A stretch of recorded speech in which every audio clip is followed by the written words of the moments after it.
Okey, bismillahirrahmanirrahim. Assalamualaikum warahmatullahi taala wabarakatuh. Apa semua? Setelah sekian lama saya tak update begitu banyak post di Facebook lah. Dan dah lama tak live lah. Okey. Uh, jadi sebenarnya saya duk sibuk dengan macam-macam benda lah, sibuk dengan kerjanya. Uh, Tapi kerja-kerja untuk buat research tu masih lagi berterusan lah. Cuma saya tertangguh sedikit lah. Kerana banyak perkara lah. Dan satu lagi, dalam keadaan semasa ni, bila kita tengok dalam media sosial isu berkenaan dengan Palestin dan Israel tu, orang kata vibe dia lebih tinggi ya. Dia jadi topik yang sedang panas di seluruh dunia. Jadi saya rasa masa untuk cerita berkenaan dengan benda-benda lain tu macam kurang sesuai lah. Jadi sebab tu saya banyak diam lah di Facebook sekarang ni. Okey, apa-apa pun semoga kemenangan tercapai lah kepada Palestin.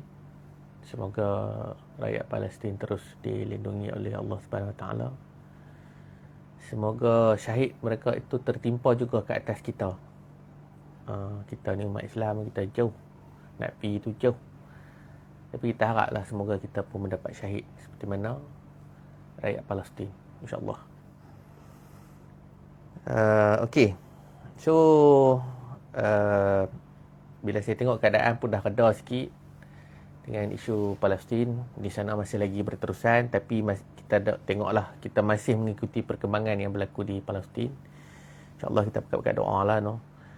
Okey, di dalam keadaan sekarang ni saya melihat isu tu dah semakin reda sikit sebab dah banyak, mungkin Facebook dah mula start blog apa semua lah. Wallahualam, saya pun taklah pandai sangat benda-benda ni. Cuma saya rasa malam ni betul-betul hati lah nak berkongsi lah tentang topik manuskrip ataupun rekod Melayu di Belanda yang kecoh. Saya rasa minggu lepas atau 2 minggu lalu lah. Okey. Sebelum tu saya pun terlupa nak abang kata insya-Allah apa doa-doa mai yang mana tengok video ni, saya mohon doa sesungguh-sungguh doa pada kalian agar usaha untuk menjayakan, untuk membangunkan muzium Perang Musuh Bisik terlaksana. Ni kami dalam proses konsep paper bekerjasama dengan Kerajaan Negeri. Saya telah dipanggil untuk buat perbincangan awal. Saya tak tahu apa lagi nak jadi ke depan ni. Wallahualam bisawab. Cuma saya mohonlah doa kalian semua, khususnya waris-waris lah yang terlibat dalam Perang Musuh Bisik, agar sebuah muzium dapat dibina di di kawasan Kuala Kedah lah, insya-Allah. Okey, untuk topik malam ni saya ingin mengajak tuan-tuan berbincang tentang satu topik yang bertajuk manuskrip dan rekod Belanda di rekod Melayu di Belanda lah. YouTube saya memang tak dan lah. Saya memang tak dan lah. Saya sibuk, sangat sibuk lah sekarang ni. Okey. Okey, sebenarnya cerita pasal rekod Melayu di Belanda ni, saya rasa saya dah pernah hurai, saya pernah sebut dalam YouTube saya rasa 2-3 tahun dululah. Okey, tiba-tiba dia kecoh balik lah berkenaan dengan isu ni. Okey, apa yang saya nak ulas pada tuan-tuan ialah, apa yang saya nak kongsi pada tuan-tuan ialah sepanjang saya duk buat kajian ni kalau saya ada beberapa kawan yang turut sama berminat untuk kaji, untuk faham, untuk mendalami, untuk meneliti bahan-bahan manuskrip daripada Belanda. Kalau di Malaysia ni, kita jarang dengar sumber-sumber Belanda ni, pasal kita tak dijajah oleh Belanda. Tapi sudah ada orang-orang ataupun pekaji-pekaji daripada luar. Ni kita cerita pekaji luar. Pekaji luar negara yang banyak menggunakan manuskrip Belanda untuk menghuraikan sejarah kita. Tapi pengkaji di lokal, pengkaji lokal, orang Malaysia sendiri, dia tak mau guna rekod Belanda ni pasal kekangan bahasa. Dia panggil paleografi, tak salah saya. Bahasa dia tu berubah. Macam kita lah, bahasa Melayu dulu dengan bahasa Melayu sekarang dah tak sama. Ejaan pun dah berubah. Ada perkataan-perkataan yang hilang, ada perkataan-perkataan yang kita anggap yang kita anggap pelik lah hari ni. So sama juga dengan Belanda. So ada perkataan-perkataan Belanda tu hilang, yang menyebabkan ahli sejarah Malaysia tak begitu mesra kepada rekod-rekod Belanda. Dan kita bergantung kepada rekod-rekod British. Tapi hakikatnya, kalau kita nak tahu kita punya akar ataupun roots tamadun kita nak tak nak kita kena faham semua Belanda. Pasal kalau kita ambil Belanda, kita ambil Belanda daripada tahun 1641 sampailah tahun 1786 apabila Light mengambil Pulau Pinang. Kita ada jarak lebih kurang 100 tahun. So 100 tahun tu sangat banyak tau. Sangat luas, dan dia memberikan satu gambaran yang sangat besar lah kepada sejarah kita sendiri, khususnya orang Melayu lah. Kemudian sebenarnya Belanda dia mai sini tahun 1600. Maknanya 1600 sampailah 1786, kita assume macam tu lah. Lebih kurang 186 tahun Belanda sudah pun mengelilingi, sudah orang kata apa, duk pusing pimai-pimai, dan akhirnya bertapak di Melaka tahun 1641. So 186 tahun ni bukan satu benda yang kecil tau. Dia kalau dari segi rekod lah, kalau kita cerita pasal rekod lah, hari-hari rekod tu ditulis tau. Dan kita ada jurisdiction, pentadbiran, kita ada peraturan, kita ada orang yang mengurus takbir dan sebagainya. So kita assume lah, kita baca macam ni lah, kita baca pembentukan satu kerajaan di sini. Okey. So kita katalah ada 120 jabatan. Tak kisahlah jabatan apa pun. Macam kita tengok sekarang ni, kita ada contohlah, kita ada 180 jabatan. So 180 jabatan menulis, memberi satu pandangan perspektif yang berbeza. Tu macam mana 100 tahun tu kita kali dengan 180, kita ada berapa belah ribu manuskrip, kita ada surat-surat, kita ada diary, dah register, kita ada apa lagi ya, gambar dan sebagainya lah, lukisan-lukisan. Ni semua ni bukan satu benda yang sikit tau. Dia ada banyak angle yang patut dikaji lah. Okey. Zubair kot nama dia, Zubair. Okey, dah register betul. Dah register tahun 1683. Lepas tu dia ada lagi continuous. Dia ada sambungan pula kepada dah register tu yang kita kena tengok jugalah. Okey. Dah register ni banyak di Indonesia. Hanya separuh saja yang dibuat terjemahan ke bahasa Inggeris. Separuh lagi tak dibuat. Ini pun menimbulkan satu kesusahan lah kepada orang-orang yang nak kaji lah. Waalaikumsalam, Siti Wahidah. Okey. So saya ada satu kawan lah, nama dia Faris Imadi. Faris Imadi ni yang banyak, dia memang all out lah dengan rekod-rekod Belanda. Saya ni tak sempat. Saya tak sempat bukan macam mana tau. Sebab kita nak kaji sejarah, kita memerlukan rekod-rekod primer. Kita pakai juga sekunder, tapi kita tak terlalu pakai. Maknanya, nama apa sekunder semua kedua. So, dia jadi macam hang nak cerita, contohlah yang saya pernah pakai rekod Belanda ni dalam yang saya tulis buku saya tu, Pelayaran Agustin de Bellew. Dia punya main source dia adalah sumber Perancis, Agustin de Bellew punya diary, tetapi kena bergantung juga kepada rekod-rekod Belanda. Peter Jan Cohen, Peter William apa, saya tak ingat dah nama tu, Van Vliet. Van Vliet, surat-surat Van Vliet dah register. Kemudian kena tengok juga kajian-kajian PhD daripada Belanda sendiri yang secara tak langsung menceritakan tentang Kedah. Yang saya pegang sekarang ni Dr. I. Mitra Singh. Mitra Singh ni banyak, bukanlah banyak, dia menulis The Kingship of Aceh yang menceritakan tentang pandangan Belanda terhadap Aceh dan apa orang Aceh buat kepada orang-orang Kedah, orang di sekitar alam Melayu lah. So Peter Jan Cohen pula. Okay, Peter Jan Cohen ni dia Yahudi ya. Saya nak cerita kat hampa lah, dia Yahudi ya. Cohen ni biasanya nama Yahudi lah. Peter Jan Cohen ni menjadi wakil Belanda di Patani. Dan dia sendiri pernah tengok lah Ratu Biru, Kuning apa semua ni. Dan akhirnya dia dipindahkan ke tak salah ke Pulau Jawa lah. Dan akhirnya kalau hampa bisa tengok dalam Netflix cerita Sultan Agung. Itulah Peter Jan Cohen. Peter Jan Cohen ni lah yang menceritakan tentang keadaan Patani. So manuskrip dia sangat penting kepada pensejarahan Patani itu sendiri. Sama juga dengan pensejarahan alam Melayu lah. Okay. So sebenarnya kita ada beberapa pensyarah bahagian sejarah yang boleh berbahasa Belanda, yang boleh membaca manuskrip Belanda. Tapi saya pernahlah kontak mereka secara tak langsung kan. Cuma yalah saya ni siapa, saya orang biasa je. Jadi respon tu tak berapa jelas lah kan. Cuma saya rasa macam kenapa benda ni, kenapa rekod-rekod Belanda ni tidak diangkat ataupun tidak dijadikan sebagai salah satu sumber penting kepada pensejarahan Malaysia. Itu persoalan dia. Dan setakat yang saya tahu lah, setakat yang saya duk baca ni, Dr. Nordin Syafi'i, dia pencin dah daripada UKM. Saya baca buku dia. Ada 2-3 buku dia yang menarik. Antara salah satu bukunya adalah Trade Society in apa nama silap tu, tak ingat. Tapi Trade and Society lah buku dia tu, Nordin Syafi'i. Dia juga menggunakan rekod Belanda. Dan di UKM saya pernah pergi dulu masa duk semangat gila nak mengaji ni kan.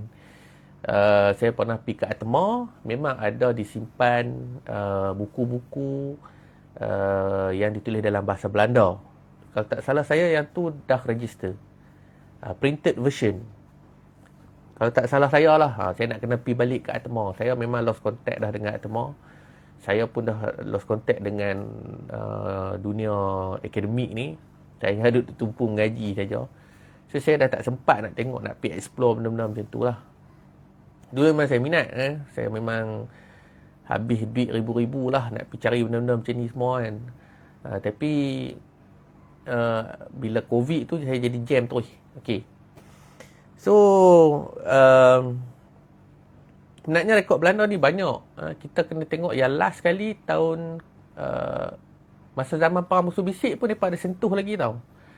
Berkenaan dengan hubungan di antara Belanda dengan negara-negara Melayu lah.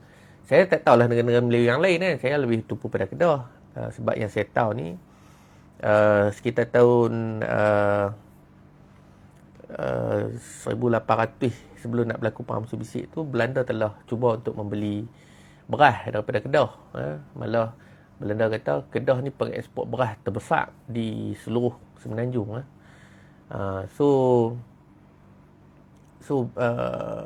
Hubungan di antara Kedah dengan Belanda tu sangat kuat. Kuat lagi lah masa tu walaupun dah ada British.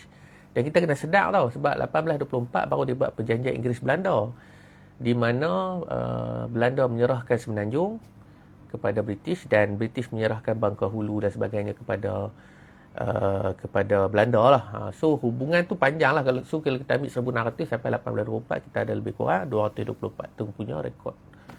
So sangat besar lah. So saya pernah berhubung dengan orang Indonesia tu, Zubair. Hang tahu tak siapa dah? Cik Zubair. Ada seorang Indonesia yang dia satu-satunya penyelidik di Leiden, Indonesia, yang mana orang Malaysia kalau nak Indonesia ataupun Malaysia nak pergi ke Indonesia akan bertemu dengan dia lah. Apa-apa saya tak ingat, baru ni dia ada mesej saya.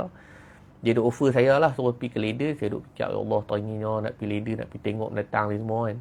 Tapi nak pergi pun modal pergi balik kat 10,000 lah kan. Tiket flight tu 2,000 lebih lah. Tapi memang hati tu memang teringin nak pergi tengok lah original manuskrip. Dan sebenarnya untuk pengetahuan tuan-tuan semua lah kita tak boleh compare dengan Indonesia lah, sebab Indonesia dia memang duduk bawah Belanda. Tapi dekat Malaysia ni sangat rare untuk orang dalam bidang sejarah menggunakan manuskrip Belanda. Untuk menggunakan manuskrip Belanda dalam menulis sejarah. Online memang ada, tapi dia tak puas. Dia tak puas. Sebenarnya banyak je rekod-rekod Belanda yang saya dapat, yang saya ingat saya lah masa saya duduk bincang dengan Faris Madi ni tentang isu Raja Nambang. Raja Nambang pada zaman Sultan Muhammad Jiwa. Kalau orang yang mula banyak pakai rekod-rekod Belanda secara tak langsung ni, apa nama tu? Andaya. Andaya ni banyak guna rekod-rekod Belanda lah untuk menggambarkan tentang satu masa keadaan di Tanah Melayu, khususnya Kedah lah. So, daripada Andaya tu ditrigger lah Raja Nambang ni, orang yang menentang kekandarnya iaitu Sultan Muhammad Jiwa. Tapi akhirnya Raja Nambang dikalahkan dan mangkat di Beruas. So Andaya dah mula explore bahan-bahan ni sebenarnya dan dibawa ke dalam buku-buku bersejarah Malaysia. Cuma sumber yang digunakan tu tak dibahas, tak dicabar. Sebab biasanya bila kita dalam bidang sejarah, bukan kita bidang sejarah, mana-mana bidang ilmu pun, dia mesti ada kontradiksi ataupun mesti ada satu cabaran terhadap sumber-sumber yang tak dirujuk ataupun pandangan-pandangan yang dikemukakan. Okay, so bila Andaya bawa benda tu, tak dicabar, dia menjadi satu benda yang rugilah, bagi saya sangat rugilah kepada persejarahan Malaysia, khususnya kepada setiap negeri Melayu kan. Dulu saya selalu kata kan, saya kata kita orang Kedah, kita kena kaji sejarah Kedah sebab kita ni orang Kedah. Tak payah sibuk kaji sejarah Melaka, tak payah sibuk kaji sejarah negara lain. Bukan saya menidakkan ataupun nak menimbulkan semangat kenegerian, tapi pada saya sumber yang ada tu terlampau banyak. Yang kita nak kaji ni terlampau luas. So why not? Kenapa tidak kita kecilkan skop? Kita narrow down, kita tumpu kepada satu-satu perkara. So hal yang berlaku kepada orang Melaka, bagi orang Melaka kaji. Kita ada masalah kita sendiri. Orang Kedah ada masalah dia sendiri. Orang Kedah ada sejarah dia sendiri. Mungkinlah saya pernah sebut, saya kata sebab Kedah ni sebuah negeri yang tua, timeline yang sangat panjang. Lepas tu sebuah negeri yang tertua kalau nak dikomparekan dengan Melaka dan sebagainya. So benda-benda macam tu mungkin menimbulkan reaksi yang tak puas hatilah di kalangan kawan-kawan kan. Tapi saya mencontohkan perkara yang benar untuk tuan-tuan fikir sendirilah. Sebab kalau kita tak kaji, bagi saya orang Kedah ni, kita ni ramai tuan-tuan yang menonton pada malam ni pun, bagi saya satu perkara yang baik bagi saya lah. Dan bila saya duk pergi ceramah, orang duk pagi ceramah kata-kata ni, saya melihat kepada timbul minat untuk mendengar, untuk memahami sejarah. Dan dalam masa yang sama, dalam ramai-ramai ni mesti ada seorang dua yang berminat untuk buat research berkenaan dengan sejarah. So bagi saya ini satu perkembangan yang baiklah dalam dunia sejarah negeri Kedah khususnya. Tapi dalam masa yang sama, bila kita buat research ni, kita akan dapat pelbagai cerita dalam satu surat. Macam cerita ni Cik Zubir duk sebut ni lah, kisah Perang Siak Bugis ni, dia melibatkan banyak tempat. Pergi Melaka, pergi Penang, apa semua dia ada sebut dalam surat-surat tu. So dia bukan mudah untuk kaji, tetapi dalam masa yang sama kita boleh buat satu indeks. Okey, surat ni dia kait-kait dengan apa. Tapi benda nak buat kerja ni dia kena ramai. PM Belanda mula Malaysia. Bila? Apa ni? Nak buat indeks surat-surat ni pun bukannya senang. Dia kena ada satu tim. Dan di Malaysia ni seperti mana tuan-tuan maklumlah, kita tak ada geran yang banyak dalam bidang sains sosial. Geran-geran pengajian yang ada banyak bertumpu kepada sains dan teknologi. Untuk sains sosial ni tak ada, kurang. Bukan tak ada, tapi ada tapi kurang. So bila kurang, dia jadi susah untuk buat kerja kan. Sampai bila kita nak. So sampai bila tu maksudnya benda tu takkan berubah lah kan. Masing-masing orang dalam bidang sejarah dia kena buat kerja lain, ataupun dia buat sekadar apa yang ada je lah. Dia tak mampu nak kaji lebih banyak. Kecuali dia memang style gila-gila punya, dia sanggup habiskan duit dia sendiri untuk pergi explore benda tu. Mungkin dia akan dapat satu benda yang sangat-sangat menarik lah. Tapi dalam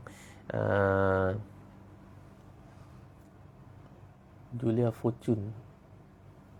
Faris, ni hang lah Faris. Ada pakai nama Zubir pula. Katalog surat ada dah, kena tinggal lagi pakai nak baca. Ada pakai nama lain pula. Patut duk mesej kita. Okey. dia macam ni.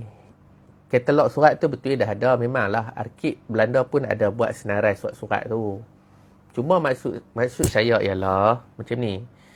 Dia pecah yang setakat saya tahu lah. Dia pecah surat ni ikut state, ikut negara.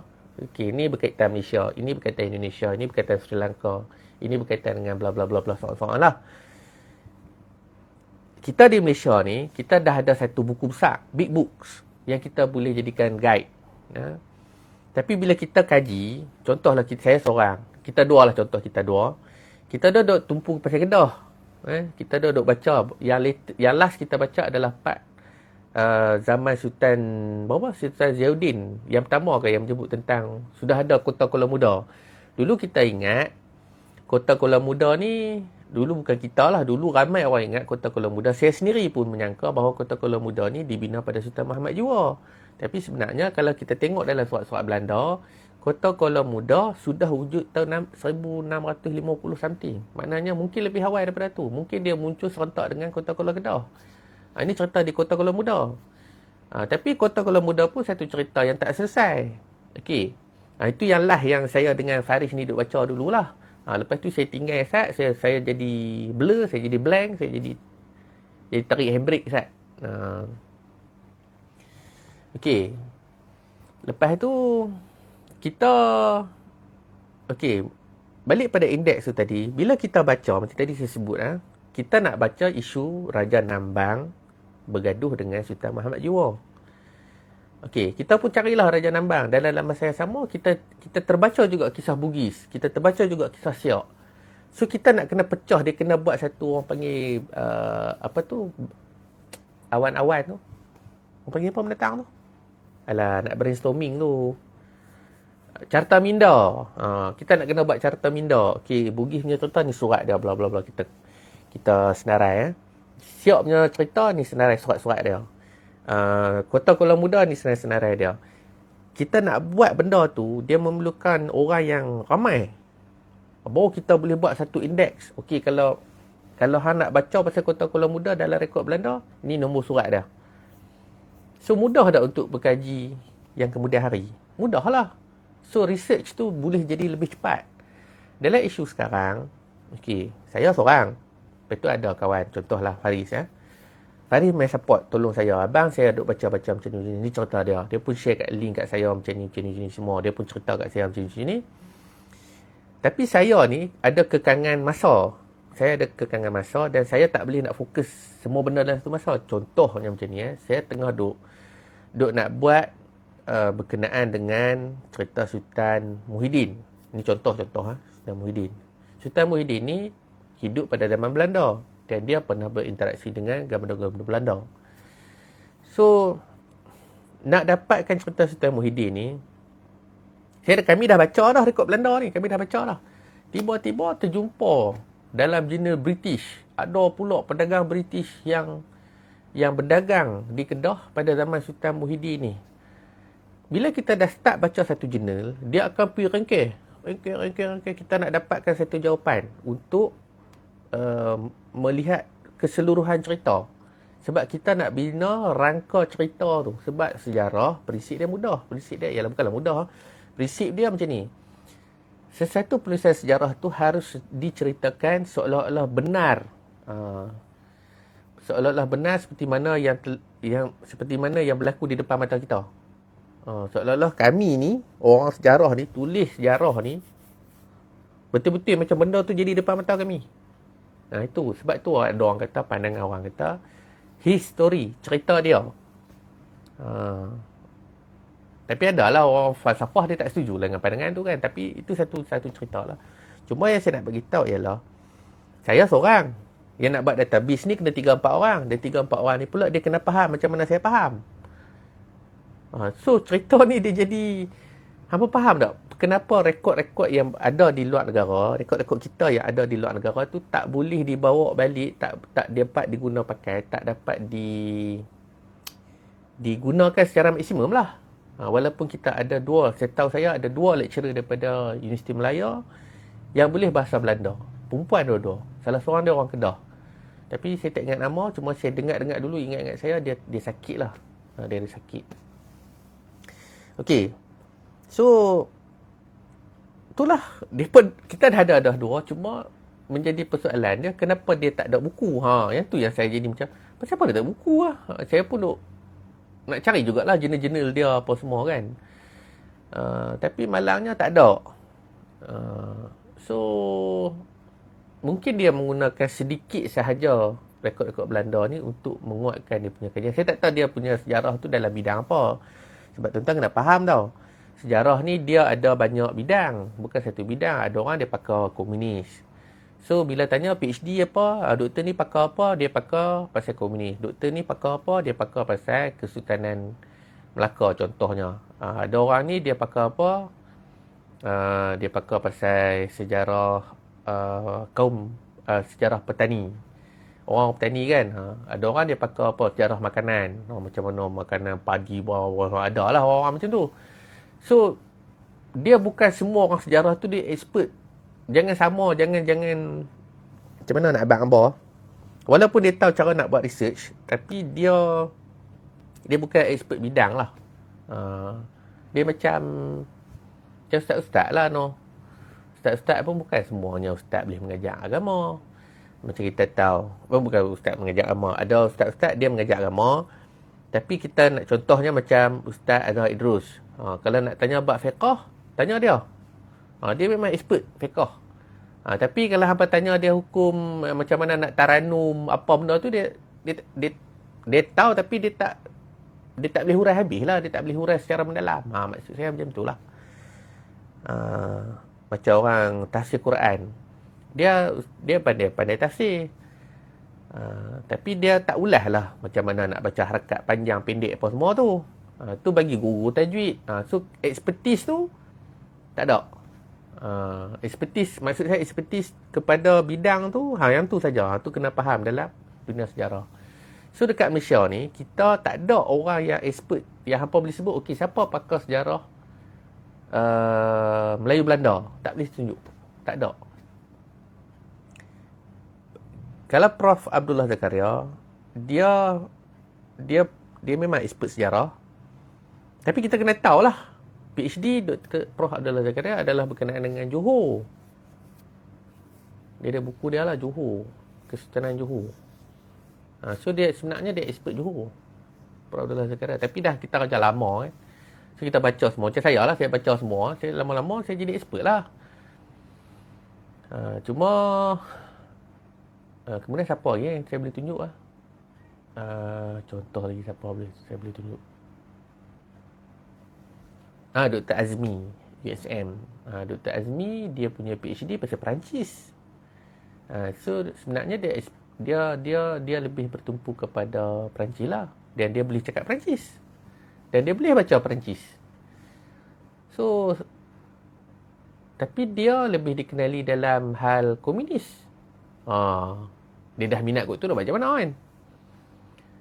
So nampak tak? Dalam dunia sejarah ni kecil. Orang tak ramai. Dr. Sahul tak tahu. Tak tahu dia pakai bidang sejarah apa. Sebab jarang tengok dia ni no. Dr. Sahul. So macam tu lah. So isu dia sekarang ni, memang kita ada di Belanda tu, kita ada banyak bahan. Sebenarnya bahan kita tu bukan setakat di Belanda. Yang berkait dengan kita lah, bukan setakat rekod surat apa semua ni. Bukan setakat di Belanda, di Denmark pun ada. Dulu ada lah kecoh Abang Izmal. Saya pun dah lama tak kontak dia sebab saya duduk sibuk. Dia pernah jumpa surat Sultan Muhammad Jiwa di Belanda. Kami pun carilah. Buka lah arkib Denmark. Cari tak jumpa. Database gila, banyak bang. Jenuh cari di Denmark tu. Tapi ada satu surat terkeluar. Surat tu ditulis oleh Sultan Muhammad Jiwa dalam bahasa Tamil lah. Maknanya ada orang lah tolong tulis. Tapi cop tu cop Sultan Muhammad Jiwa. Saya rasa tak ramai orang tahu pasal syarikat Hindia Timur Denmark ni. Yang kita tahu syarikat Hindia Timur Inggeris, Hindia Timur Belanda kan. Tapi Denmark pun ada. Kalau hampa perasan, tahun 1772, ketika Perancis slide diberikan pajakan Kuala Kedah. Kuala Kedah ni dipajak tau dulu kepada Perancis Light sebelum dipajakkan, sebelum dia balah Pulau Pinang. Pulau Pinang bukan pajak tau. Dia dibalah. Tu tak apalah, cerita lain lah, cerita si Penang ni. Dia selerak sikit cerita dia. Tapi saya dah baca surat Light tu, saya faham dah macam mana nak cerita kat hangpa, tapi tak apalah, itu nanti. Jadi Light kata kepada Hastings, William Hastings, Governor British di India. Dia kata kalau British tak membantu Kedah ataupun tak membantu dia lah, Light tu, Sultan Mahmud Jiwa akan menerima tawaran daripada syarikat India Timur, Denmark. So Denmark pernah mai tau ke Kedah.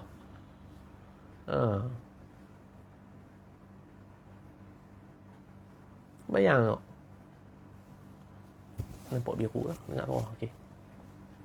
Denmark pun bisa mai. Itu yang baru secebih. Tu cerita yang Light tu, yang di offer tu, yang Sultan Mahmud Jiwa, dia kata Sultan Mahmud Jiwa dah jumpa dah dengan Denmark. Dia kata Sultan Mahmud Jiwa dah setuju untuk terima offer daripada Denmark, tetapi kerana Sultan Mahmud Jiwa, orang Melayu ni, dia kata kerana Sultan ni berpegang dulu, siapa mai dulu, orang first come first serve. Bila dia pakai konsep tu, dia kata so Sultan Mahmud Jiwa bagi masa kepada Light untuk berbincang dengan bos dia lah. So agak-agak apa yang tadi surat yang saya kata tadi tu ada di Denmark kan. So kita tak tahu apa sebenarnya perbincangan yang dibuat di antara Sultan Mahmud Jiwa dengan Denmark tadi. Tak ada siapa pun nak pergi korek kaji apa semua. Tu baru satu cerita lah. Walaupun secebis surat, tetapi dia menyelesaikan banyak masalah dalam sejarah Denmark. Lepas tu saya assume lah, ni tanggapan saya lah, kemungkinan kita ada hubungan dengan Sepanyol. Sebab Sepanyol dia menjajah Filipina. Kalau dia nak pergi Filipina, takkan dia tak lalu Selat Melaka? Kan? Memanglah kalau kita tengok cerita Pirates of Caribbean lah, apa mereka bergaduh berperang kan. Saya duk tengok kat Netflix lah, cerita The Series of Pirates. Macam mana mereka berperang di Caribbean tu kan, hubungan yang tak baik di antara Sepanyol dengan Britain kan. Sampai terbawa-bawa ke seluruh dunia kan. Tapi nak tak nak, Sepanyol dia kena lalu Selat Melaka dan dia kena lalu depan Belanda dan British. So macam mana mereka tiga ni berkawan di Selat Melaka, di alam Melayu ni? Pernah tak fikir? Pernah tak apa imagine benda tu? So kemungkinan ada surat-surat kita mungkin ada juga manuskrip kita di Sepanyol, tapi tak pernah orang cari. Yang kita tumpu Belanda lah, Belanda bla bla bla soal-soal kan. Lepas tu Perancis, yang saya tahu tu lah, yang setakat yang saya tahu, dah ada 8 catatan ataupun manuskrip daripada pelayan-pelayan Perancis yang menceritakan tentang keadaan tanah Melayu. Salah satu dia Agustin de Bellew. Perancis dia duduk di Indochina. Indochina hari ni yang kita kenal Vietnam, Laos, Kemboja kan. So kuasa-kuasa asing ni semua melalui Selat Melaka. So takkanlah tak ada hubungan kan? Takkanlah tak ambil ayak, takkanlah tak ambil makanan, tak singgah, takkan tak menulis apa-apa. Ada, bagi saya memang ada, cuma tak ada orang explore. Tu masalah dia. Tu masalah. Betul tu, AD Carr, Pakatan The World Order, betul. Sebab kita diajar untuk faham sejarah Cina. Bila Cina dibahagikan macam kek kan, dipotong-potong seperti kek. Cina dibelah-belah kan. Tapi yang kita tak perasan ialah impact Cina tu. Kuasa-kuasa asing ni dia lalu Selat Melaka tau. Takkan dia lalu saja. Dia mesti singgah punya. Dan tuan-tuan kena faham. Orang kata tanah Melayu terjajah. Belanda jajah 100 tahun. Contohlah Portugis menjajah propaganda politik kan. Tanah Melayu dijajah oleh Portugis 100 tahun bla bla bla. 100 tahun lebih. Belanda 100 tahun lebih. British 100. Tak. Portugis tawan Melaka saja. Belanda menawar Melaka saja. British yang expand power. Tapi tuan-tuan kena faham, tahun 1786, British bertapak di Pulau Pinang. Di Pulau Pinang saja. Negeri Melayu yang lain tak dikawal lagi. Lepas tu baru dia pergi ke mana? 1786. Dia duduk, lepas tu dia pergi ke Singapura. Dia pergi ke Melaka, kemudian baru pergi Singapura 1819. Okey. So baru dia buat negeri Selat. Pergi Penang. Penang. Melaka, Singapura. Okey, dia bentuk negeri Selat. So negeri-negeri Melayu yang lain tak dijajah tau. Tuan-tuan kena faham betul-betul ni sejarah ni. So bila dia tak dijajah, walaupun kawasan-kawasan ni dipajak, kawasan-kawasan laut ni dipajak oleh Sultan-Sultan Melayu, tapi Sultan-Sultan Melayu berhak untuk buat hubungan dengan kuasa-kuasa asing. Kena tengok balik perjanjian. Sebagai contohnya, perjanjian pajakan Jung Salang kepada Belanda. Tahun 16, saya tak ingat lah. Herman Hansen nama dia. Gubernur tu. Nama macam saya jugalah. Farid ingat tak tu? Surat tu ada. Surat tu memang famous lah. Kalau orang duk tulis pasal sejarah Jung Salang, mesti akan timbul surat tu. Saya tak ingat dah tahun bila. Cuma dia kata Sultan Kedah tak boleh buat hubungan. Tak boleh buat hubungan dagang lah dengan kuasa-kuasa asing. Dalam perjanjian tu hanya ada yang dijelaskan adalah hubungan dagang, bukan hubungan diplomatik. Belanda tak berhak, ataupun kuasa-kuasa asing ni, dia tak berhak untuk menghalang Sultan Melayu daripada membuat hubungan diplomatik. So, hampa agak-agak, hampa rasa-rasa, Sultan Melayu tak buat hubungan ke dengan kuasa-kuasa asing? Okey, kita balik pada cerita British tadi, no? Kemudian daripada negara Selat, 1874 dibuat perjanjian Pangkor. Barulah British masuk ke Perak. British masuk Perak. Lepas tu barulah dia pergi kepada Selangor, dia pergi kepada Pahang, Negeri Sembilan. Apa lagi? Itu. Tubuhlah negara-negara Melayu negara-negara Melayu bersekutu. So, sebenarnya kita dijajah ni, kita ambil lah bila dia buat Persekutuan Tanah Melayu tu. Berapa puluh tahun je kita kena jajah.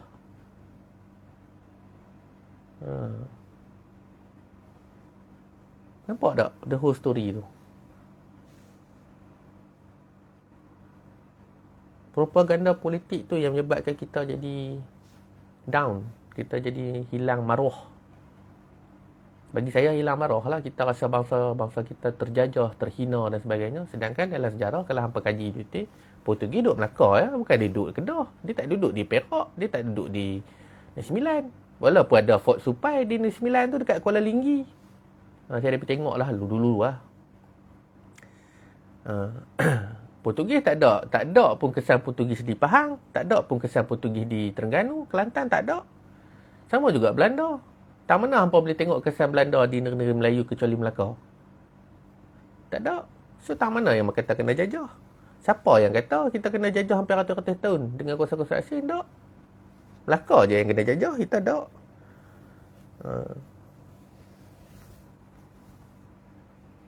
Nampak? Cerita dia. Betapa buruknya kesan propaganda ni kepada satu bangsa lah. Okey. So, balik pada cerita yang hubungan-hubungan tadi tu.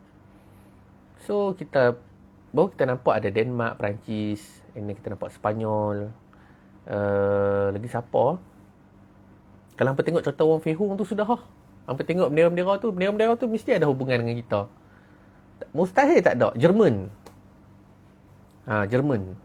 Jerman pun ada hubungan dengan kita. Rusia. Sebab hampa kena faham tau, imperialism dia satu perlumbaan kuasa-kuasa barat untuk menguasai dunia. Macam tadi sebut kan, New World Order. Dulu saya duk fikir tau, masa saya mengaji tahun 3, saya duk fikir. Kat USM lah, saya duk fikir. Dulu semua bangsa ni, dia ada pakaian masing-masing, dia ada cara hidup dia sendiri. Tapi masa satu zaman, akhirnya pada tahun 19, bukan 19 no, saya rasa sebenarnya kita betul-betul duduk dalam New Order ni tahun 1960-an kot no.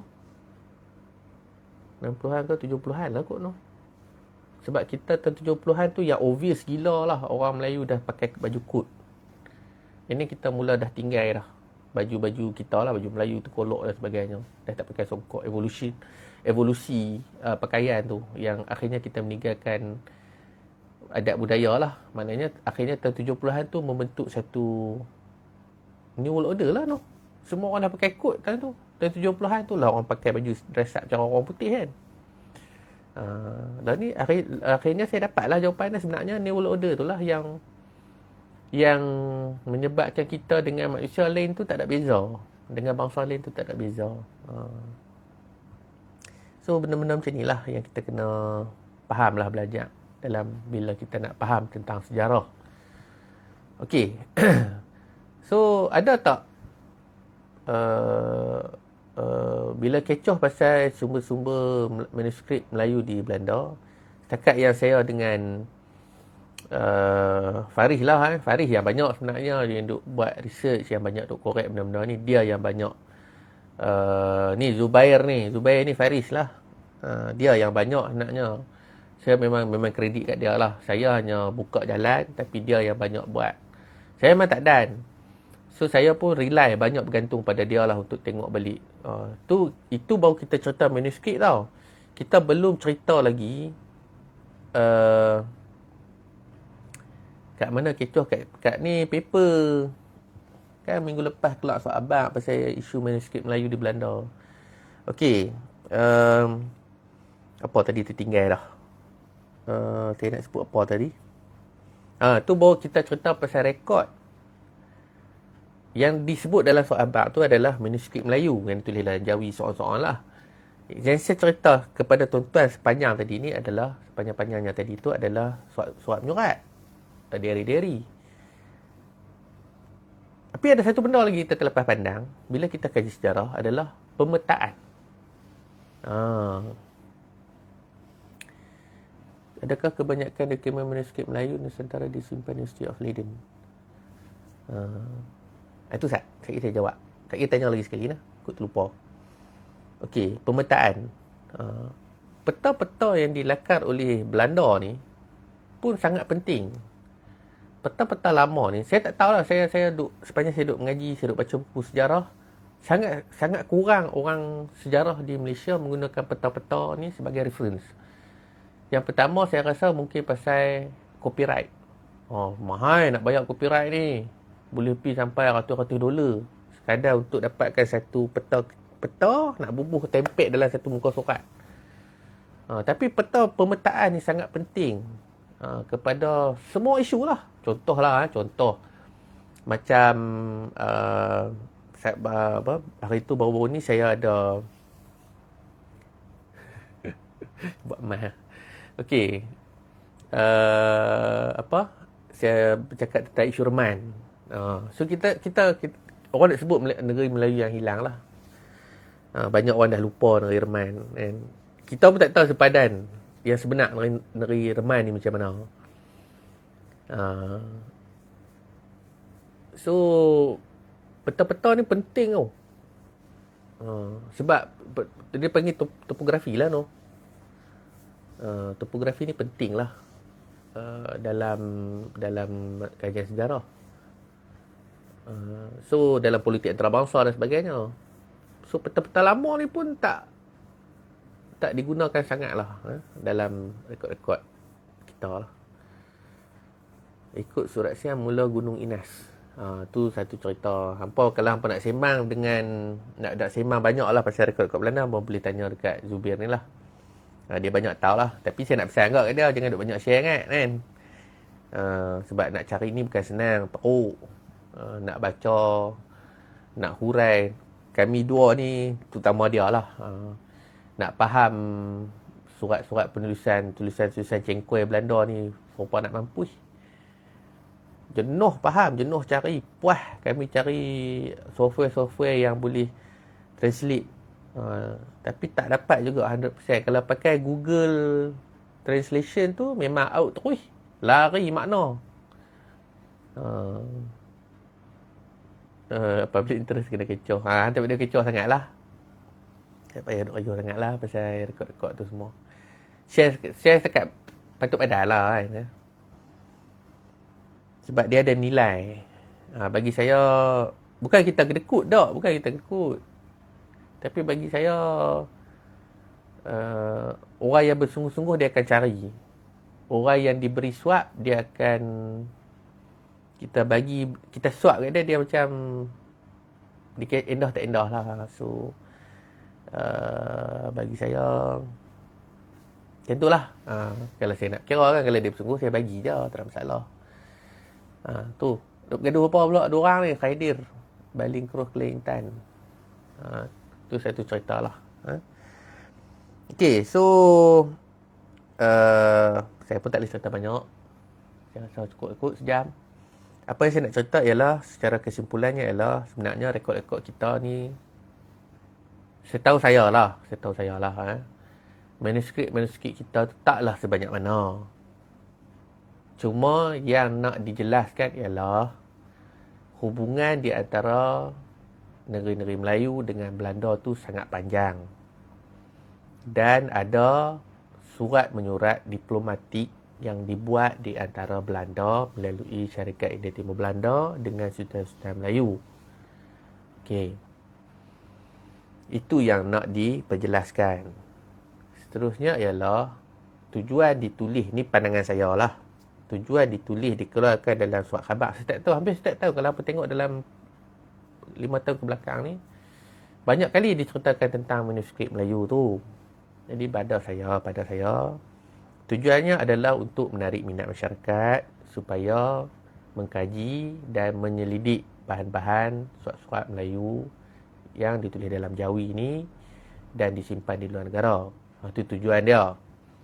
Dan apabila topik ni mendapat perhatian daripada orang ramai, berkemungkinan besar kerajaan juga akan cuba mencari satu jalan ataupun menyediakan satu geran penyelidikan kepada mana-mana institusi di negara ini untuk mengkaji bahan-bahan tersebut. Itu pada pandangan saya lah. Itu baru kita cerita di Belanda. Okey. Kemudian seterusnya pada saya ni, pandangan saya. Daripada orang kata bila benda ni dia hype, bila benda ni dia kecoh, barulah timbul orang-orang yang diharap pada masa depan dapat mengkaji sejarah di antara Melayu dengan Belanda ni. Maknanya sekarang ni kita ada dua, katalah benda ni kecoh riuh, kemungkinan dalam masa 10 tahun kita akan lihat ada 20 orang ahli sejarah yang expert dalam isu Melayu Belanda. Okey. Macam law ni, kalau kat Malaysia ni kita punya British, so kita ada ramai orang yang kaji rekod-rekod British, itu tak ada masalah. Yang masalah kita adalah Belanda. Tu belum cerita Perancis dan sebagainya. Belum cerita Belanda, Denmark. Okey. Bagi saya itu kesimpulan kenapa surat khabar setiap tahun menceritakan tentang bahan-bahan kita yang berada di Belanda.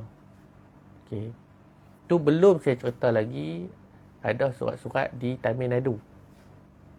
Saya jumpa dah. Masa duk kaji isu Kedah Pulau Pinang, rekod-rekod Kedah Pulau Pinang ni memang saya simpan dan saya pun tak mahu nak riuh. Saya rasa hari tu pun dah cukup dah, puas lah kan, sampai saya kena ban dengan Kerajaan Pulau Pinang. Padahal kita cerita sejarah, tapi ialah sejarah itu satu perkara yang menyakitkan. Kebenaran sejarah itu akan mengubah satu bangsa, satu negara, kerana sejarah tu lah. So saya jumpa surat tu di India, di Tamil Nadu. Ada juga surat-surat kita di Bengal, ada juga surat-surat kita di Chennai, di Madras. Ada yang kita boleh akses, ada yang kita tak boleh akses. Tu baru kita cerita di India. kita tak cerita lagi surat-surat Sultan Melayu di Siam. Khususnya negeri utara, surat-surat kepada Siam. Okey, kalau kita ambil tahun 1800, kita ambil Patani ada 7 negeri di bawah dia. Ada Reman, Nongcik, Yala, apa lagi? Yaring, Sai. Ada 7 lah. 7, Kelantan, Terengganu, Kedah, Perlis. 4. 7, 4, 11 lah. Kita campur dengan Setui. Ada jadi 12. Yang ni yang duduk di takbir di bawah orang Melayu lah. Yang kita tahu. So, berbayang. Ada 12 surat. 12 surat raja yang dihantar kepada Raja Siam. Yang siapa pun tak baca sampai hari ni. Yang tak dikaji sampai hari ni. Dan kita pun tak tahu. Saya pernah pergi Arkid Bangkok.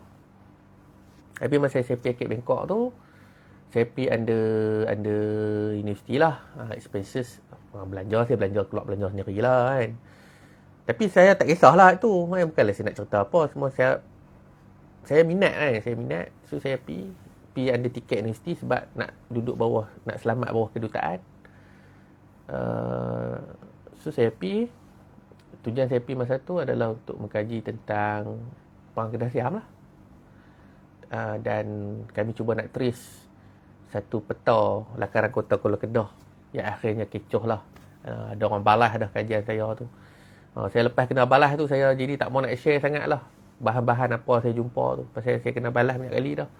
Bukan dengan orang besar. Orang besar ni saya tak kisah sangat. Sebab saya tahu mereka minat.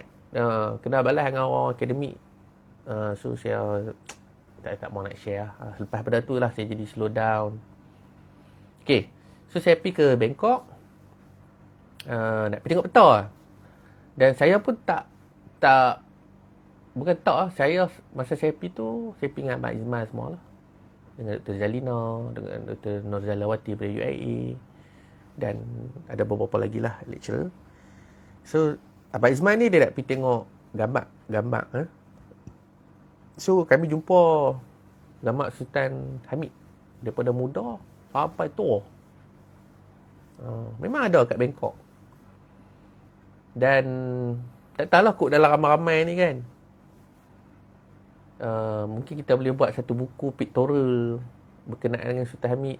Kalau nak buat, jom lah. Bawa saya pergi kan. Mana nak tahu kan, dalam ramai-ramai ni kan, ada pegawai-pegawai kerajaan ke yang menentu, mana Allah Alam lah. Tapi memang ada. Gambar Kedah, masa kan Mongkut bisa mai kan, apa bisa tengok kan, Raja Mongkut bisa mai Kedah. Sampai ingat 2 keping tu jaga gambar dia mai. Banyak cik weh. Sampai ingat 2 keping gambar saja ke yang Mongkut mai ambil gambar depan istana besar tu, balai besar tu, 2 keping tu dah banyak. Ada beribu kat depa. Mongkut tu dia mai dia rajin tekak gambar. Tu satu cerita lah. Yang saya nak beritahu ialah tu belum kita explore surat menyurat, manuskrip kita pun tak tahu silap ada manuskrip kita di sana, di Siam. Yang macam kita orang Kedah ni yang kita tahu cerita-cerita lisan ni ialah hikayat Merumah Wangsa lah yang kononnya dibawa ke Bangkok kan. Original version yang daripada Kedah tu dah ada di Bangkok. Yang kita tahu, tapi kita tak tahu lagi, kemungkinan besar ada lagi manuskrip kita yang lain yang disimpan di Istana Bangkok yang tak dibawa keluar sampai hari ni.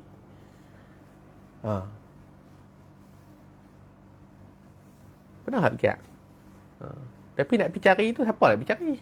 Tak ada siapa lah nak pergi cari. Tu satu cerita di Siam. Saya pergi Burma.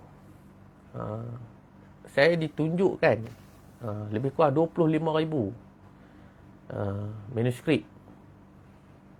25,000 manuskrip kerajaan Burma, Konbaung, dinasti Konbaung, yang menulis tentang hubungan diplomatik dia dengan negeri-negeri di Asia Tenggara. Salah satunya ada disebut dalam Yukala. Saya ada buku tu, saya beli dekat sana. Yukala ni macam satu diary lah. Dia macam dah register juga. Tapi dalam Yukala tu, okey, dia ada satu cerita masa Aceh serang Kedah. Aceh serang Kedah tu 16 lebih tau. Dalam Agustin de Beliau. Tapi dalam Yukala tu menyebut tentang kedatangan orang-orang Aceh ke Myanmar. ke Yangon. Wakil Raja Aceh mai ke Yangon untuk buat hubungan dagang dan hubungan diplomatik. Sultan Kedah, Sultan Kedah, biasa dengar kan? Sultan Kedah biasa hantar bunga emas kepada Burma dan kepada Siam. Sultan Ahmad Tajuddin pernah hantar surat kepada Raja Burma untuk minta perlindungan.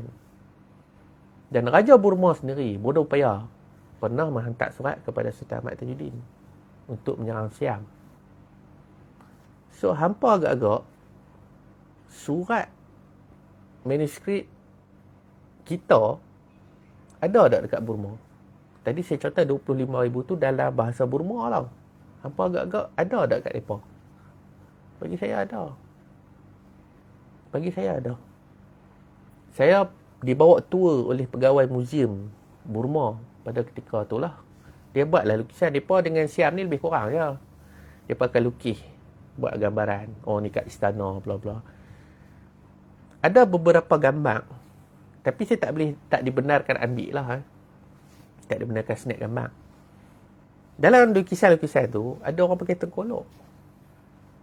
Saya tanya, ni siapa? Dia kata ni Melayu. Tapi dia pun tak tahu dia Melayu mana. Yang mai ke Istana Burma. Sebelum Burma jatuh tahun 1824. 1824 tu bukan final lah. First. Dia ada 3 kali perang Anglo-Burma. So, yang first tu dia kalah teruk. 1824. Lepas tu habis lah. 1880 berapa tau Burma complete. Habis. Jatuh bawah British. So, saya pun dah lost contact dah dengan Dr. Pio Wilat. Tu kawan saya lah. Tak tahulah. Mereka dah berlaku. Dia tu penyokong Aung San Suu Kyi. Tak tahulah kena tangkap ke apa. Allah alam lah. Sana junta tentera kan. Tu lah. Ini so kena berjalan lah. Kena berjalan, kena research. Dan bagi saya dunia sejarah kita ni terlalu kecil. Dan saya rasa kita selesa dengan apa yang ada. Dunia sejarah kita ni tak dicabar. Dikuasai oleh wolot-wolot tua. Rebel gila ni. Bukanlah rebel. Saya bukan melawan dah. Saya bukan nak ajak tuan-tuan kutuk mereka dah. Tapi bagi saya sebenarnya kita dah moden, kita dah dunia di ujung jari. Dulu nak naik flight, nak naik terbang, nak kena bayar sampai 5-6 ribu. Sekarang dah ada Air Asia, bayar 1,000 je pun boleh sampai ke Burma, boleh sampai Bangkok. So sebenarnya peluang tu banyak. Cuma tinggal nak dengan tak nak lah kan. Saya habis duit sendiri, saya habis segala-galanya lah mata-mata untuk mengkaji, melihat kan benda-benda ni semua. Tapi saya tak boleh nak perhabis kerja-kerja tu. So saya macam setiap hari tu saya akan termenung lah. Saya ada ilmu. Saya tahu benda tu. Tapi saya tak boleh nak contribute. Tu benda tu yang jadi saya stuck. Jadi saya macam melengung ya. Mau faham tak? Saya dah pergi tengok contoh macam manuskrip Melayu di Burma. Saya dah pergi tengok lah. Dan dia punya GM, General Manager. Saya tak tahu lah pentadbiran Myanmar ni. Semua mereka sebut saya GM lah. Dia ni macam ketua pengarah lah. Ketua pengarah kata, dia nak lah usaha sama dia buat di antara. Mungkin dia kata nak, kalau boleh dia nak buat satu kerjasama di antara Burma dengan Malaysia melalui pendidikan, khususnya bidang sejarah. Sebab dia ketua pengarah. Macam kita ada ketua pengarah Jabatan Warisan lah, apa macam tu lah kan. KSU lah macam tu lah kot. So dia kata lah kalau boleh nak lah dia buat satu hubungan macam tu, mengkaji. Sebab Myanmar selama ni duduk bawah tentera. So dia anggap sebuah negara yang tertutup. Tapi kalau dari segi sejarahnya ada hubungan sangat panjang, dah lama. So saya pula pergi, saya first orang Malaysia yang pergi. Dia pun macam excited kan. Saya pergi dengan terkolok apa semua. So saya macam dah 5 tahun dah kan. 5 tahun dululah saya pergi. So saya macam stuck lah. Saya macam tak lepas. Tertangguh, kerja yang tertangguh lah. Hak Siam ni saya tak boleh kira. Dengan Siam ni kita tak boleh kira. Kita tak boleh, jangan harap sangat lah kalau kita nak dapat bahan kita. Sebab Siam ni, masalah mereka ialah bila orang Malaysia pergi ni, mereka takut terjumpa dengan surat-surat berkaitan dengan perjanjian 1909. Sebab Siam dia sendiri, dia tahu dia kalah kalau dia lawan. Kalau kita bawa benda ni pergi ke peringkat antarabangsa, dia tahu dia kalah. Pasal perjanjian 1909 tu tidak dipersetujui oleh saudara Melayu. So kalau kita gunakan right melalui sultan kita, so Siam memang akan kalah lah. Sebab tu Siam dia tutup lah pintu untuk orang Malaysia lah. Dia hanya cerita side dia je lah kan. So dengan Siam ni saya tak harap sangat lah. Okay. So itu saja sedikit sebanyak perkongsian saya pada malam ni setelah sekian lama tak live. Saya pun duk jam macam lah ni. InsyaAllah pada 18, 19 saya akan berada di Unisham. InsyaAllah pukul 2 aku tak salah saya. Mereka buat festival 8 tahun untuk pelajar lah di bawah mahasiswa Unisham. Saya dapat jemputan pada 18 bulan 11 di Kuala Unisham. Saya akan ceramah di sana. Kemudian pada 27 bulan 11 saya akan ada di Kota Kuala Kedah, menjadi orang kata apa, juru pandu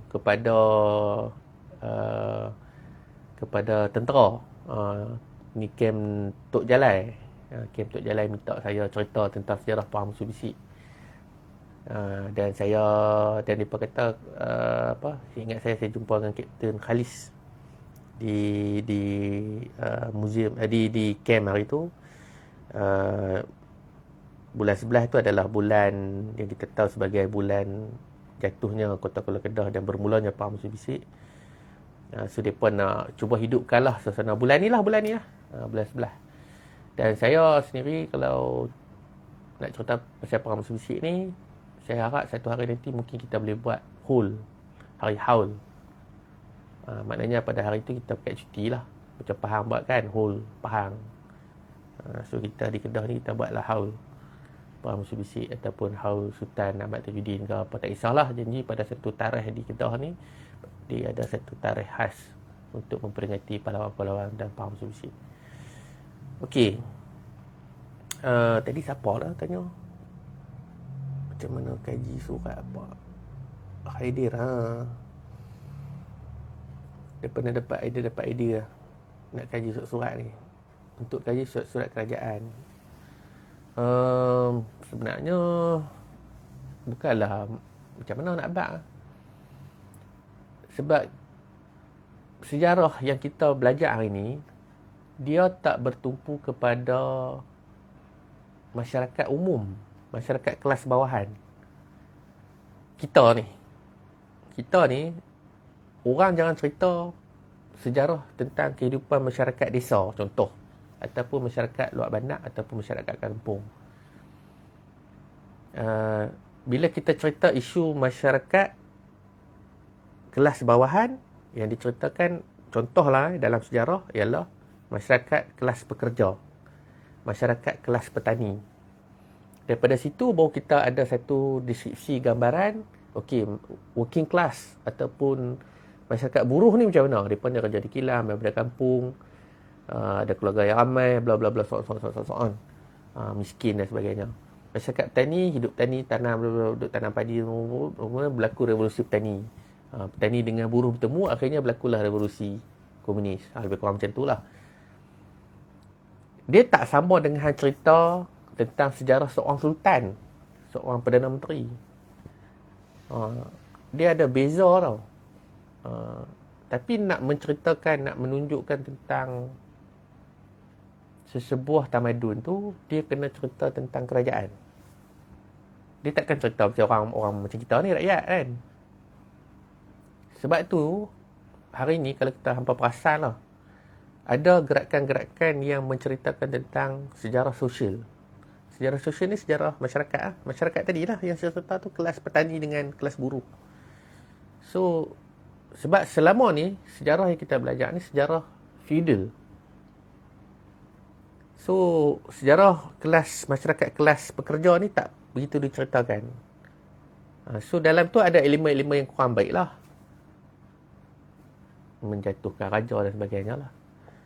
Penindasan yang dibuat oleh golongan-golongan atasan dan sebagainya. Bla bla bla macam tu lah. So, dia ada pertembungan di antara golongan atas dengan golongan bawah. Yang kita duk mengaji selama ni adalah berkenaan dengan golongan atasan. Yang kita kurang faham adalah sejarah masyarakat kelas bawahan. Kita ni orang kelas bawahan. Tu kalau kita nak pecah-pecah tu banyak lah kan. Cuma timbul idea ni ialah nak kaji surat-surat ni, saya nak bagi tahu Kedah ni kerajaan tua.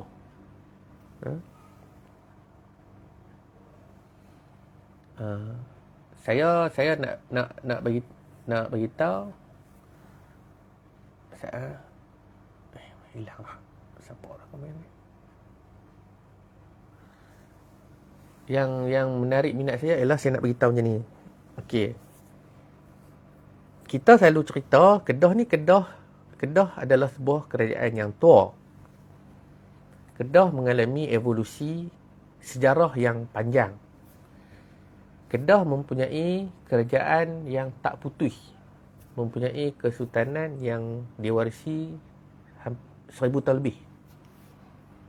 Tapi cerita berkenaan dengan Kedah daripada segi hubungan diplomatik, hubungan antarabangsa, hubungan dagang kurang diceritakan dalam sejarah Malaysia.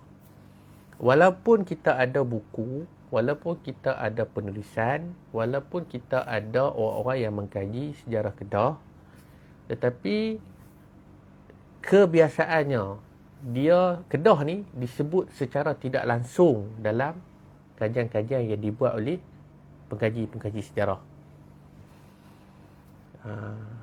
Okey. So, saya jadi berminat nak kaji. Bukan saya berminat nak kaji surat-surat tu sangat, tetapi keperluan untuk menulis sejarah adalah mencari sumber-sumber primer. So, bila ada sumber primer, daripada situ bila ada sumber primer, kita kena cari sebanyak-banyak mungkin sumber-sumber primer ni untuk menjelaskan tentang kerajaan Kedah ni tadi ni. Bila kita dah dapat kita dapat macam mana? Kita dapat, contohlah kita dapat satu bundle surat-surat daripada seluruh dunia berkenaan dengan Kedah. Barulah kita boleh bina satu kerangka yang menunjukkan bahawa Kedah ni adalah sebuah tamadun yang tua.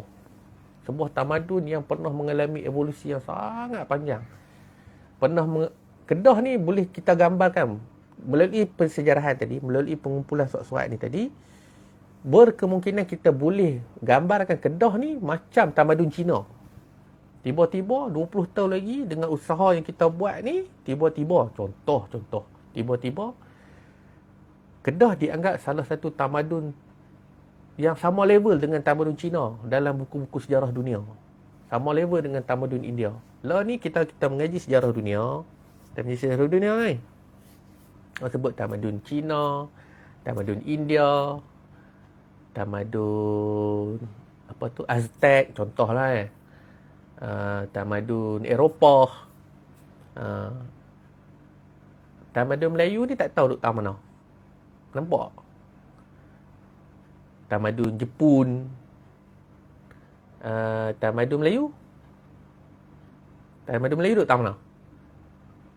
Itu yang saya nak cuba bawa lah, kenapa saya nak kaji benda ni. Tujuan dia yang tu lah. Tapi dia bermula dengan sekecil-kecil benda dulu lah, baru dia pergi benda yang besar. So, saya minat tentang perang. So, saya kajilah sejarah perang.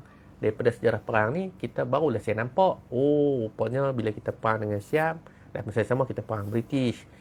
Okey, bila dah kaji, yang kecil-kecil itu banyak lagi cerita dah sebenarnya. Cerita perang musuh bisik ni, saya pun duk cerita. Tiba-tiba timbul orang. Dalam masa 5-6 tahun ni, macam-macam orang timbul. Ada orang nak kaji reman, ada orang nak kaji Subang Perai, ada orang kaji pasal baling, ada orang kaji pasal alostak. Jadi masing-masing mencari daripada perspektif yang lebih kecil. Dia tumpu lebih kecil. Saya ni cerita pokok je. So tuan-tuan ni akan cerita pula, dulu Perai ni macam ni zaman Perang Musuh Bisik. Okey, Perai ni tak mana? Teluk Air Tawak. Sejarah Teluk Air Tawak. Jadi masing-masing tu dah buat dah. Yang ni dia pergi kepada sosial pula. Itu daripada sejarah rakyat. Bila dia cerita, contoh lah contoh. Dia cerita pasal masalah perang Kedah Siam ni di Sama Gagah. So dia kata macam mana boleh berlaku perang Sama Gagah. Dia pun kaji. Dia kata rupanya ada Port Siam ni main serang ni sama-sama gagah. Perang tak selesai, jadi tempat itu pun dinamakan sebagai Sama Gagah. Itu konklusi yang dia dapat. Secara tiba-tiba dia pun kata, takkan sejarah Sama Gagah ni. Tak apalah, duduk saja kita buatlah sejarah Sama Gagah 100 tahun dulu. Dia pun start lah kaji daripada zaman Perang Musuh Bisik 1821 contoh sampai 1921. Ini dah sejarah Sama Gagah. Dia ceritalah evolusi pictorial melalui gambaran, melalui buku, melalui rekod. So dia pergi kepada skop yang lebih kecil. Saya ni cerita yang besar-besar lah. Saya nak pergi tumpu satu benda, mampu lah kan. Maksud saya tak selesai lah sejarah Kedah ni. Okey. Itu satu konteks. Okey. So, macam saya kata tadi, saya nak menggambarkan kepada masyarakat bahawa Kedah ni satu tamadun yang panjang. Kita pernah gemilang. Tamadun Kedah ni pernah besar. Kemungkinan The Great Malay, the Great Civilization of Malay bermula di Kedah.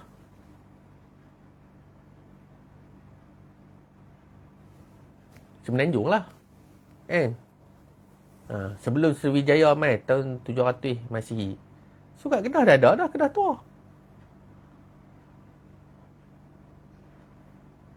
So nampak. Tapi saya tak maulah sentuh Kedah tua. Kedah tua tu bukan bidang saya. Tu lebih pada ekologi. Bagi orang ekologi lah buat. Okey. Daripada cerita Perang Musuh Bisik tadi. Ni saya cerita pula. Saya buat master saya pasal maritim. Pasal apa? Cerita Perang Musuh Bisik ni. Kerana Perang Musuh Bisik ni lah, Kuala Kedah hilang fungsi dia sebagai sebuah pelabuhan. Dan Pulau Pinang naik menjadi sebuah pelabuhan yang bersaing dengan, yang akhirnya berjaya makan pelabuhan Kota Kuala Kedah, yang akhirnya menyebabkan orang Melayu tak tahu pasal perdagangan. Nampak tak? So saya pergi pada maritim. Tapi maritim saya cerita tadi tu, okey, Perang Musuh Bisik dekat dengan Pulau Pinang, perdagangan. Rupanya Penang ni dia gila-gila nak buat. Dia gila-gila nak ambil Subang Perai sebab dia nak jatuhkan Kuala Kedah secara tak langsung. Tapi punca kepada dia nak jatuhkan Kuala Kedah tadi macam mana? Adalah dengan cara terlibat secara langsung dalam Perang Musuh Bisik lah. Sebab tu British dia tak berperang dengan Siam, dia tak berperang dengan Kedah. Dia kontrol laut je. Pasal dia nak jatuhkan Kota Kuala Kedah. So Kota Kuala Kedah pernah dapat 1.7 bilion nilai hari ni. 1.7 bilion lah. 100 bilion lebih, saya tak ingat lah figure dia. Tapi bilion-bilion lah, 100 bilion lah perdagangan di Kedah.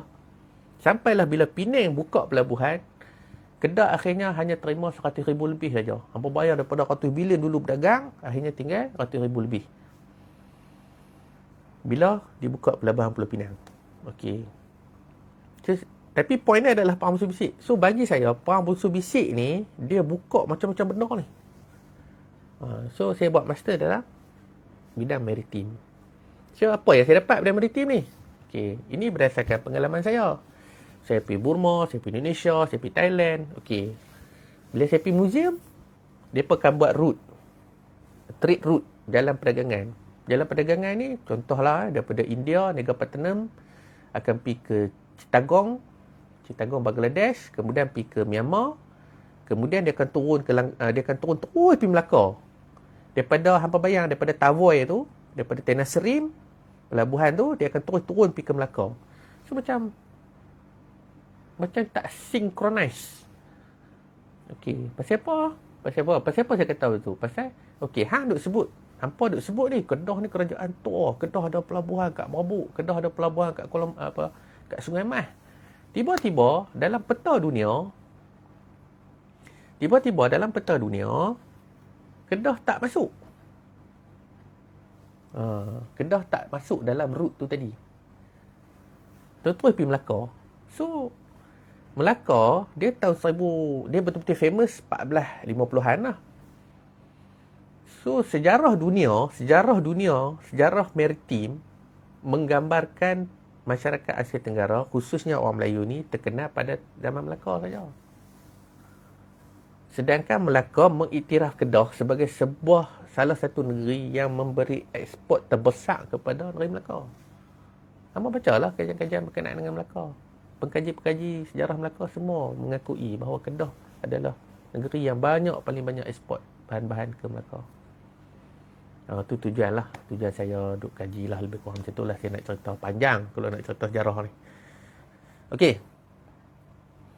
So, itu saja malam ni daripada saya. Ni lagi satu nak pesan lah. Minta tolong lah, saya nak minta tolong. Kadang-kadang saya ni duk jual barang, duk jual buku apa semua. Saya minta lah hampa support. Saya nak publish saya punya master ni, duk sangkut yuran. Yuran saya duk mengaji lah ni, dia masalah sikit lah, bukan masalah apa. Dia setahun ada 4 sem. Dia patutnya 3 sem je, tapi saya tak tahu lah pentadbiran ni. Dia buat 4 sem untuk 1 tahun. 1 sem tu yuran dia adalah 2,000. So saya ni tengah jam sikit lah, tersangkut sikit lah untuk bayar yuran. Saya nak viva tahun ni, tapi itulah, saya dah buat proposal defense, saya dah siap chapter. Sekarang ni saya tunggu untuk pergi kepada viva tu lah. Tapi itulah, bayangan sangkut yuran ni, tak tahu lah. Cuma saya nak minta bantuan lah, minta tolong pada kawan-kawan. Kalau lah hampa tengok saya duk jual buku ke apa ke di Facebook, kalau tak beli pun tak apa, saya minta tolong share lah, war-warkan kepada, mungkinlah daripada kawan-kawan kita pun ada yang minat untuk beli. So kalau ada yang membeli daripada saya, mungkin saya terlepas pandang, mungkin ada yang saya tak hantar lagi ke lagu mana ke, maklumkan dekat saya, PM dekat page. Sebab WhatsApp ni ada orang lain jaga. Kadang-kadang mereka tak abang apa kat kita, saya pun mereka tak abang apa, saya sengap lah kan. Mungkin, tapi kadang-kadang tu bila saya sendiri chat, ada 2-3 masalah, saya cuba selesaikan secepat mungkin lah. So kalau keadaan tu mendesak, mungkinlah saya apa orang kata apa, saya duk jual buku, tiba-tiba barang tak dapat ampeller. So bagi tahu saya, PM saya lah. PM saya. Okey. Kalau ada masalah apa, PM terus di page. Saya banyak saya aktif di page berbanding dengan WhatsApp lah. WhatsApp ni ada keperluan-keperluan je lah, lebih pada family lah. Okey. So apa tadi pasal Myanmar, tak apa, nanti insya-Allah saya tunggu nak habis master lah. Saya nak sambung PhD nanti ni. Saya nak habiskan master saya tahun ni. InsyaAllah ada rezeki saya nak sambung tahun depan. Saya nak buat PhD. Cuma saya duk berkira-kira lah, sama ada nak sambung lagi pasal Kuala Kedah, ataupun nak buat pasal isu Kedah Pulau Pinang, ataupun ada topik lain. Tapi saya pernah lah ditawarkan oleh Universiti Yangon untuk sambung berkenaan dengan hubungan Melayu dengan Burma ni lah. Ni cerita lama lah, sajalah share no. Masa saya present tu, saya rasa saya dah cerita dah banyak kali benda ni. Saya present tu pasal syair perang Jung Salang, perang di antara Siam dengan Burma. Tetapi Burma dikalahkan oleh tentera Kedah. Syair Jung Salang yang berlaku tahun 1810. Ataupun syair Jung Salang ni juga dikenali sebagai syair Sultan Maulana. Okey. So bila saya present tu, saya ada tulis. Saya rasa saya pernah share artikel tu, hampa boleh cari, search. Tajuk dia Kedah dalam kancah peperangan di antara Konbaun dan Chakri. Diterbitkan oleh UKM. Hampa boleh Google, hampa boleh baca saya punya artikel tu. Tu download free ya. Okey. Ni cerita lama lah. Okey. Masa saya present tu, program tu dirasmikan oleh Duta Singapura ke Myanmar. Dia yang main rasmi program tu lah. Boundaries and Preferences di Naypyidaw. Okey, kemudian bila saya cerita benda tu, saya didekati oleh banyak lecturer lah. Mereka tanya, hang buat apa lah ni? Saya kata, saya tengah buat degree. Tapi mereka okey je naknya. Mereka kata, oh, bagus lah hang buat degree pun hang boleh main present sampai level macam ni kan. Kami ingat hang duk buat master, buat PhD kan. Saya pun sengap lah kan, sebab saya tak tahu lah dunia akademik di Malaysia ni dia tak sama dengan luar negara. Bukan kata dunia akademik lah, benda apa lah Malaysia ni macam tak tahu minda macam mana lah. Tak apalah, bukanlah nak kutuk kan pengalaman saya sendiri kan. So ada beberapa prof lah daripada NUS, National University Singapore, yang mai kat saya, approach saya. Mereka offer lah, mereka kata mai lah mengaji di NUS, kita buat topik ni lah, topik pasal hubungan Kedah Burma dengan Siam, daripada segi sejarah lah. So NUS siapa tak mau pi kan. Memang dia kata kalau hang nak pi, beasiswa scholarship semua ada siap dah. So dalam masa yang sama, Dr. Pio Wilat pun cakap kat saya, dia kata kalau nak sambung di Myanmar pun boleh, dia kata mai sambung di Yangon. So kita akan sediakan some allocation untuk mengaji lah. Tapi dia kata habiskan degree dulu. Dr. Pio Wilat kata nanti nak sambung untuk master boleh mai kat dia, boleh hubungi mana-mana lecturer yang saya kenal. So saya memang ada beberapa kawan dalam personal Facebook saya ada kawan dengan beberapa lecturer daripada Myanmar. Tapi saya jarang komen lah. Saya banyak like kan. Okay. So masa yang duta Singapura tu mai kat saya, kad semua saya buang habis dah. Okay, saya nak pindah hari tu daripada Pahang mai Kedah. Saya buang habis semua kad-kad tu. So dia offer kat saya, dia kata mai mengaji di UAS, Singapore will support your studies. Singapore, dia kata Singapore government will give you anything you need it lah, dia kata kat saya. Lepas tu saya pun tanyalah kawan-kawan kan. Saya kata macam mana ni aku nak mengaji dekat NUS ni, gila siapa tak mau lah offer macam ni kan. Saya kata depa, kalau result saya tak bagus daripada segi degree, macam mana kan? Degree saya tak bagus, dia kata tak ada masalah, as long as you ada interest dalam research, you boleh commit, you boleh tunjuk you punya tunjuk you punya komitmen dalam research. So kita akan bagi pertimbangan lah untuk jadi full student dekat ni. Maknanya dia ada sesi pula lah, penilaian dan sebagainya.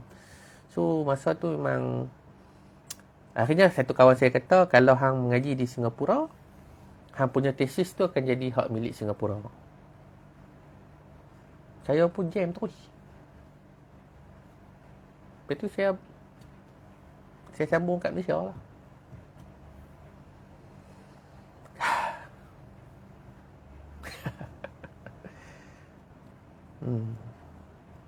Sama juga saya pergi di Universitas Gajah Mada pun dapat tawaran yang sama. Tapi saya fikir lah tesis saya tu akan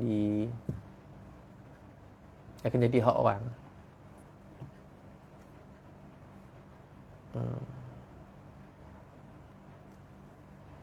Saya orang Malaysia tu. Saya naklah tesis saya tu dibaca oleh rakyat kita sendiri. Kalau tesis tu ada kat luar negara, susahlah nak keluar. Dan dia akan jadi hak kekal kepada mana-mana universiti luar negara yang saya pergi lah.